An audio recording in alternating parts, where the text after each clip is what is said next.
قد كان لكم آية في فئتين التقتا। শোকের মঞ্চে ছিল না কোনো রাজনৈতিক ভাষণ, ছিল না হুমকির গর্জন, তবুও পুরো বিশ্ব শুনল ইরানের সবচেয়ে শক্তিশালী বার্তা। লাখো মানুষের কান্নার মধ্যেই পবিত্র কোরআনের একের পর এক আয়াত ধ্বনিত হলো তেহরানের আকাশে।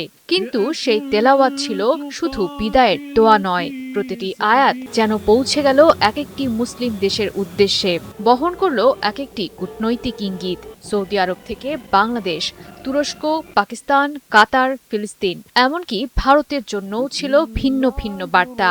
ধর্মীয় আবেগকে কূটনীতির ভাষায় রূপ দিয়ে জানাজার মঞ্চ থেকেই বিশ্বকে নতুন এক ভূ রাজনৈতিক সংকেত দিল মুসলিম বিশ্বের বাতিঘর ইরান।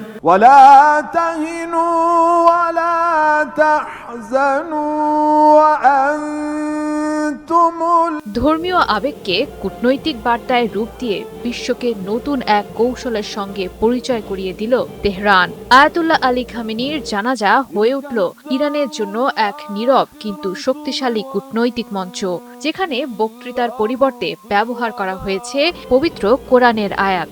আর প্রতিটি আয়াতের মধ্যেই লুকিয়েছিল নির্দিষ্ট দেশের জন্য পৃথক রাজনৈতিক বার্তা। জানা যায়, অংশ নিতে বিশ্বের বিভিন্ন মুসলিম দেশের প্রতিনিধি তেহরানে উপস্থিত হন। তাদের মধ্যে ছিলেন সৌদি আরবের উপপররাষ্ট্রমন্ত্রী ওয়ালিদ আল খুরাইজির নেতৃত্বাধীন প্রতিনিধি দলও। তারা যখন শহীদ খামেনির প্রতি শেষ শ্রদ্ধা জানাচ্ছিলেন, তখন তেলাওয়াত করা হয় পবিত্র কোরআনের সূরা আল ইমরানের ১৩ নম্বর আয়াত, যে আয়াতে সত্য ও মিথ্যার শক্তির মুখোমুখি অবস্থানের কথা উল্লেখ রয়েছে। বিশ্লেষকদের মতে এই আয়াতের মাধ্যমে ইরান কূটনৈতিক ভাষায় সৌদি আরবকে স্মরণ করিয়ে দিয়েছে অতীতের দ্বন্দ্ব এবং বর্তমান বাস্তবতার কথা। সম্পর্ক উন্নয়নের প্রচেষ্টা চললেও পুরনো রাজনৈতিক হিসাব এখনো শেষ হয়ে যায়নি। সেই ইঙ্গিতও স্পষ্ট ছিল এই নির্বাচন করা আয়াতে। إن في ذلك لعبرة لأولي الأبصار। তুরস্কের প্রতিনিধিদের সামনে তেলাওয়াত করা হয় সংগ্রাম, জিহাদ এবং মুমিনদের মর্যাদা সম্পর্কিত আয়াত। কাতার ও আফগানিস্তানের জন্য পাঠ করা হয় বিজয়ের সুসংবাদের আয়াত। যেন বার্তা একটাই, দীর্ঘ সংগ্রামের পরও বিজয় শেষ পর্যন্ত ধৈর্যশীলদের পক্ষেই আসে। ফিলিস্তিনের জন্য নির্বাচন করা হয় মসজিদুল আকসার বরকত এবং পবিত্রতার আয়াত। বিশ্লেষকদের মতে এটি শুধু ফিলিস্তিনিদের প্রতি সংহতি নয়, বরং ইসরায়েলের প্রতিও একটি স্পষ্ট রাজনৈতিক বার্তা।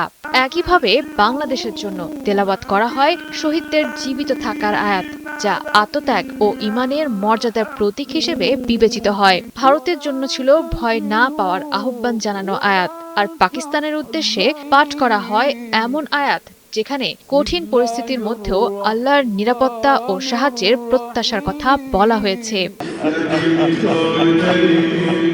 বিশ্লেষকদের মতে প্রতিটি দেশের জন্য আলাদা আয়াত নির্বাচন ছিল পূর্ব পরিকল্পিত এবং অত্যন্ত সচেতন কূটনৈতিক পদক্ষেপ। কোনো আনুষ্ঠানিক ভাষণ ছাড়াই ধর্মীয় ভাষার মাধ্যমে ইরান তুলে ধরেছে নিজেদের রাজনৈতিক অবস্থান, আঞ্চলিক দৃষ্টিভঙ্গি এবং ভবিষ্যৎ বার্তা। জয় সরকার, ৭১।